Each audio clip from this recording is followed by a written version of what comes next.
How to add CRA account with TurboTax. Hi guys, welcome to our channel. Let's begin. If you are in Canada and want to link your CRA, which is Canada Revenue Agency account, with TurboTax, then you can use the CRA Autofill My Return feature to import your tax slips directly into TurboTax. For this, you want to go to TurboTax Canada, then open your existing return or start a new return. Now, you want to head over to Autofill My Return section, then sign into the CRA. Once you have been signed in, you want to click Authorize to allow TurboTax to access your tax information.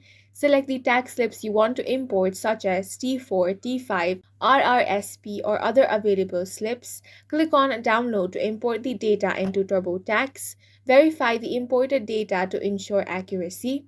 Now you want to complete your return and file electronically via NetFile.